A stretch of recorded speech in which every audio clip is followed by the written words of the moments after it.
ಎಲ್ರಿಗೂ ನಮಸ್ಕಾರ. ಇವತ್ತಿನ ರೆಸಿಪಿ ಪಾಲಕ್ ಚಟ್ನಿ.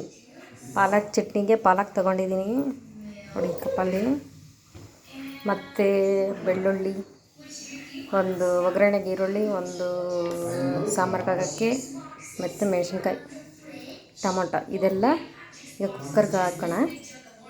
ನೋಡಿ, ಪಾಲಕ್ ಹಾಕಿದ್ದೀನಿ ಕುಕ್ಕರ್ಗೆ. ಈರುಳ್ಳಿ,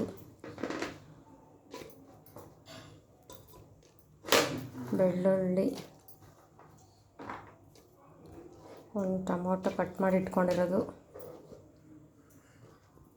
ಹಾಗೆ ಮೆಣಸಿನ್ಕಾಯಿ.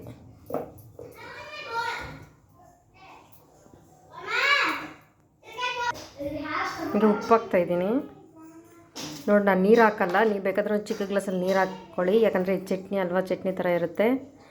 ಸೊಪ್ಪಲ್ಲೇ ನೀರಿರುತ್ತೆ, ಅದಕ್ಕೆ ನಾನು ನೀರು ಹಾಕಲ್ಲ. ಈಗ ಇದರ ಕುಕ್ಕರ್ದು ಮುಚ್ಚಳ ಮುಚ್ಚಿಬಿಟ್ಟು 3 ವಿಸಲ್ ಹಾಕ್ಸ್ತೀನಿ. 3 ವಿಸಲ್ ಹಾಕ್ಸಿ ತಣ್ಣಗಾದ್ಮೇಲೆ ಅದನ್ನು ಒಂದು ಪೇಸ್ಟ್ ಮಾಡ್ಕೊಳ್ಳೋಣ. ಓಕೆ ನೋಡಿ, 3 ವಿಸಲ್ ಹಾಕ್ಸ್ಕೊಂಡೆ ನೋಡಿ, ಬೇಯಿಸ್ಕೊಂಡಿದ್ದೀನಿ. ಮತ್ತು ತಣ್ಣಗೆ ಬಿಟ್ಟಿದ್ದೆ, ತಣ್ಣಗಾಗಿದೆ.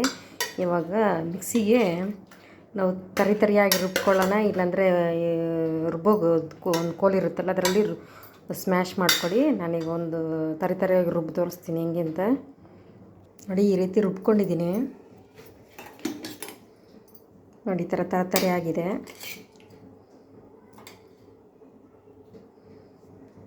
ಈ ಥರ. ಈಗ ಇದಕ್ಕೆ ಒಗ್ಗರಣೆ ಹಾಕೋಣ ನೋಡಿ. ಒಗ್ಗರಣೆಗೆ ಇಟ್ಟಿದ್ದೀನಿ ಸಾಸಿವೆ, ಎಣ್ಣೆ ಕಾದಿತ್ತು, ಹಾಗೆ ಕಡಲೆಬೇಳೆ ಸ್ವಲ್ಪ ಹಾಕ್ತಾಯಿದ್ದೀನಿ, ಹಾಗೆ ಒಂದು ಮೆಣಸಿನ್ಕಾಯಿ, ಹಾಗೆ ಈರುಳ್ಳಿ ಸಿಮ್ಮಲ್ಲಿ ಇಟ್ಕೊಂಡಿದ್ದೀನಿ, ಯಾಕಂದರೆ ಸಿದೋಗುತ್ತೆ ಅಂತ. ಸಾರಿ